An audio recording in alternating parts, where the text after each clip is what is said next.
Je vais vous faire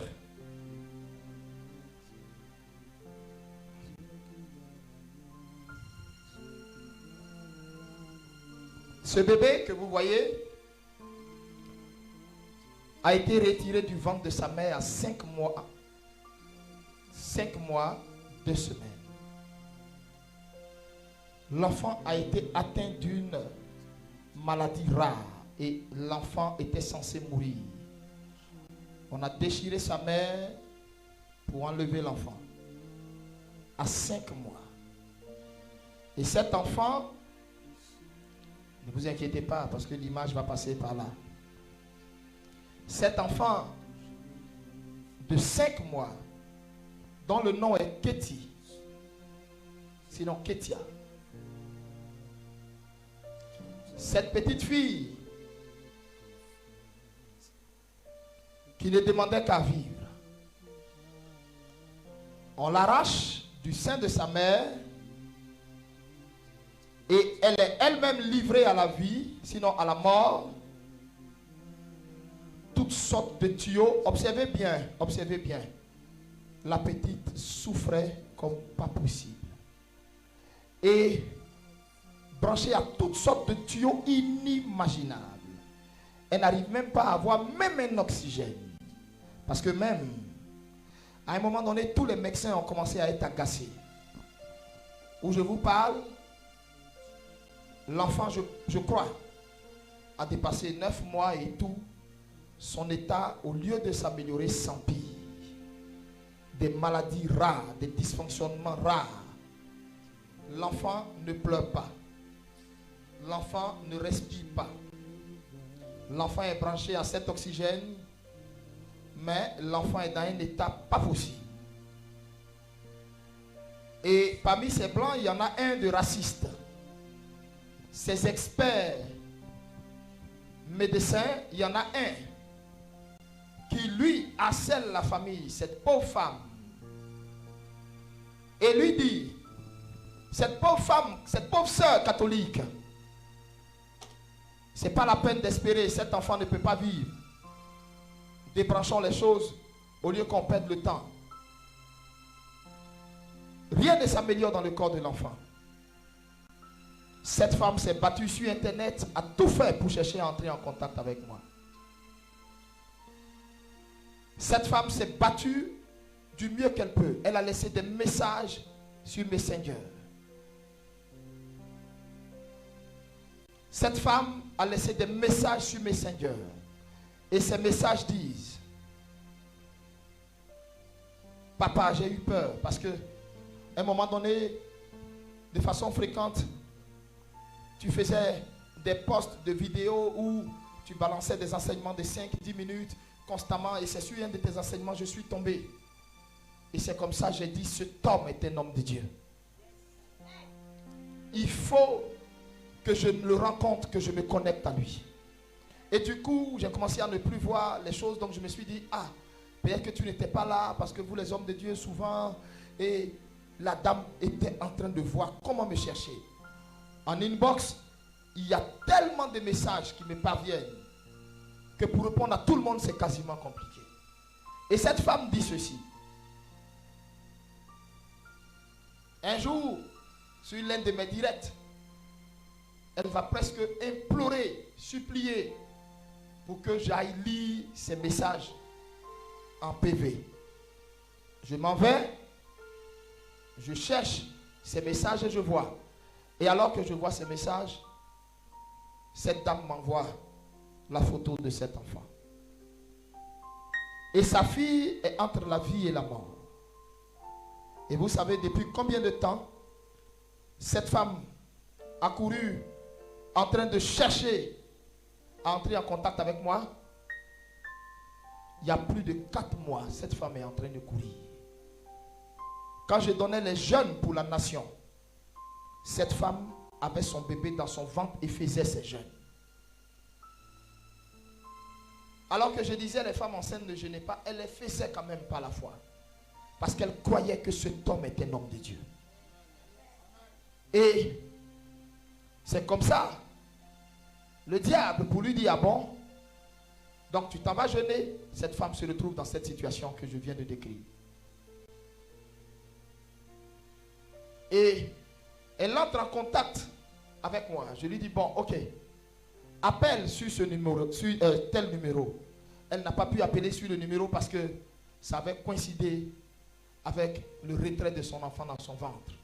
Plein de choses. Et depuis lors, elle n'a pas pu entrer en contact avec moi. C'était tellement compliqué qu'elle a tout fait pour réussir à trouver le numéro d'André Kouadio. André, c'est ça? Elle contacte André. Elle pleure. La note vocale qu'elle a envoyée à André dure 7 minutes. J'étais couché il y a 4 jours. André m'envoie la note vocale. Mon épouse et moi, on écoute la note vocale. La dame est en larmes.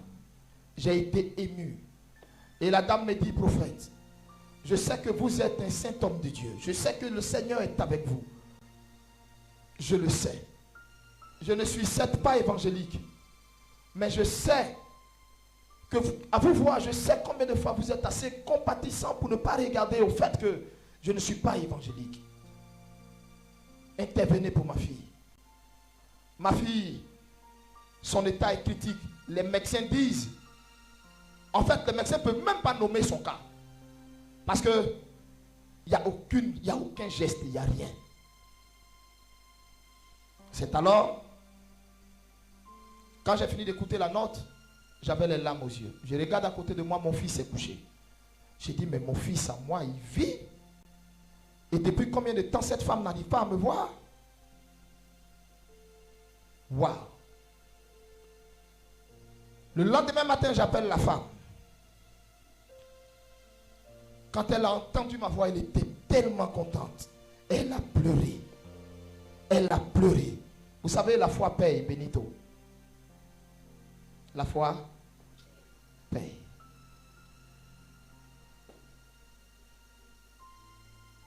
Alléluia.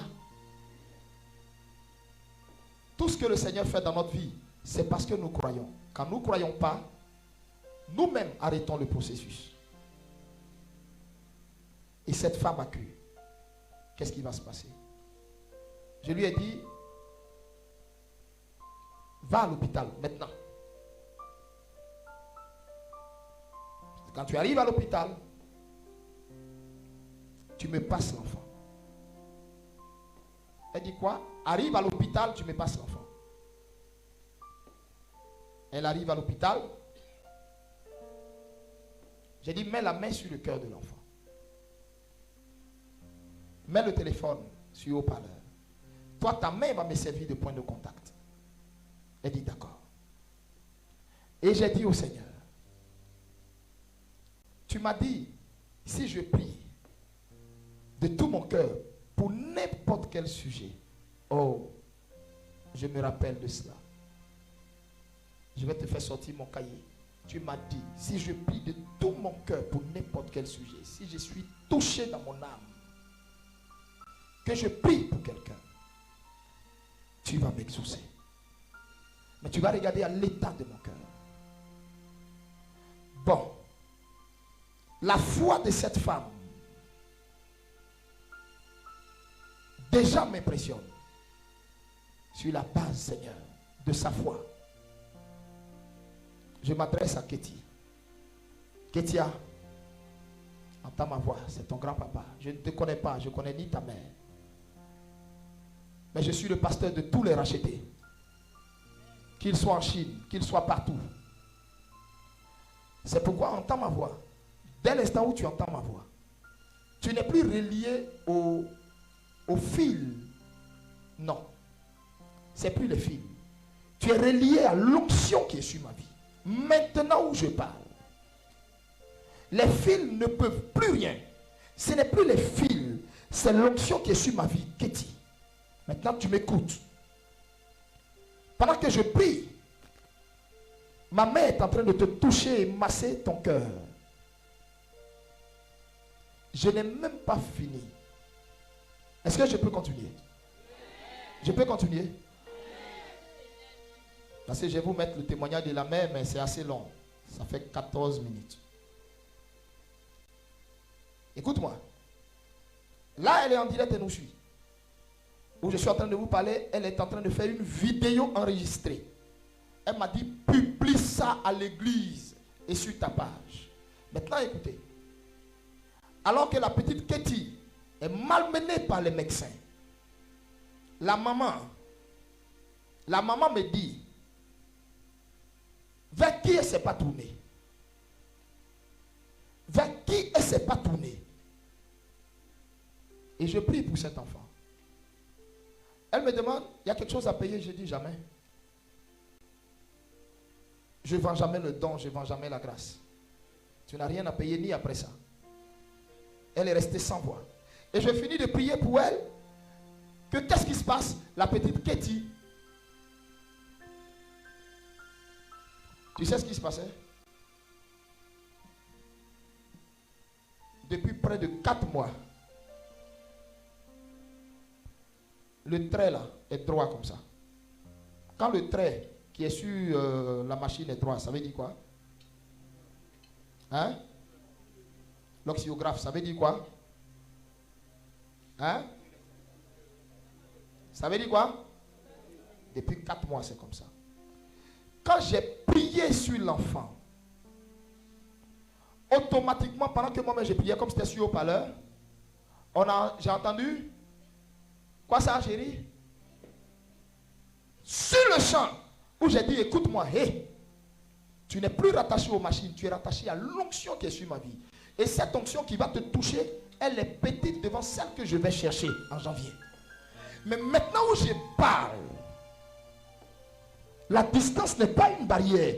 Je suis dans l'hôpital, ce n'est plus ta mère qui est là. Je suis là-bas. On entend, tout le truc a commencé à vaciller. Écoutez-moi. Tout a commencé à vaciller. Tout a commencé à vaciller.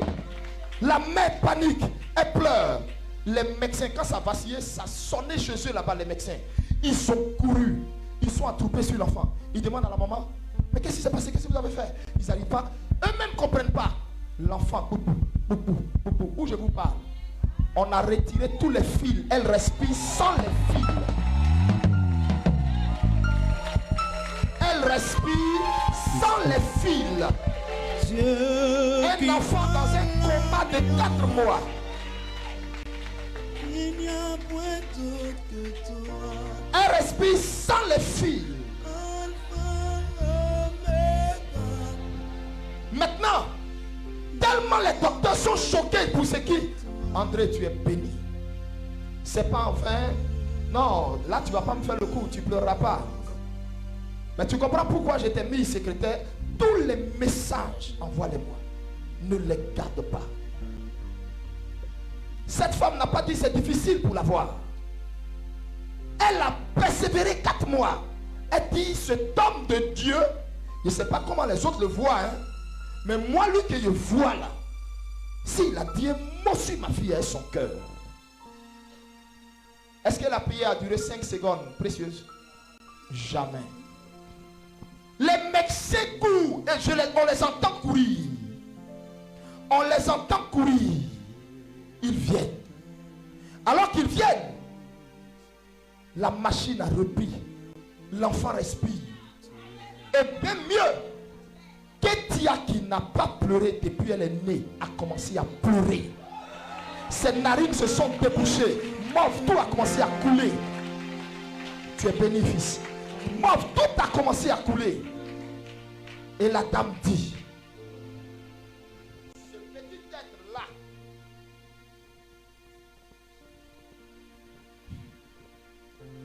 elle dit, c'est le plus beau cadeau que Jésus m'a fait en fin d'année. Elle pleure. Cette femme qui était abonnée à l'hôpital, vous imaginez ce que ça fait de mettre un enfant au monde et tu ne peux pas le prendre, l'enlacer. Et l'enfant est dans quelque part.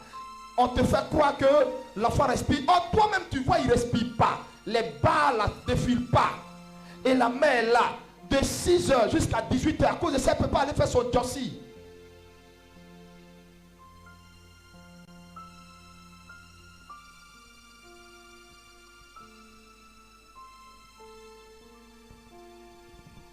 Katie est en bonne santé.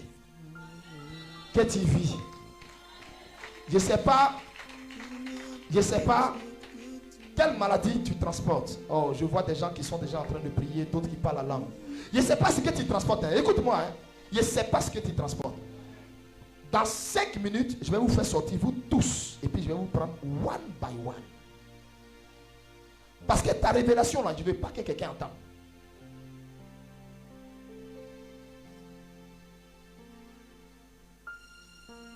Emma. Et la petite Katie respire. Katie vit. De la même façon, mon fils King respire. Katie respire. J'ai compris pourquoi Jésus m'a enlevé dans les bars, les maquis, il m'a amené. Et j'ai compris pourquoi il m'a dit, ne t'énerve jamais contre quelqu'un. Et ne maudis jamais quelqu'un.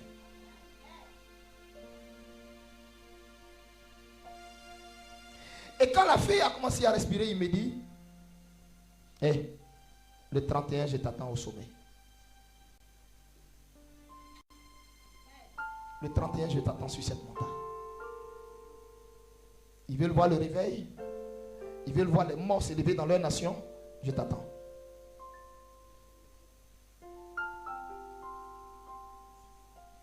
Maintenant, pourquoi vous ne croyez pas? La mère de Katie n'a pas accès au prophète à qui vous avez accès. Et pourquoi toi, ta vie, rien ne va? Pourquoi toi, elle n'a eu que la louche. Toi, tu as la marmite. Mais tu as encore faim. Ça te dit rien?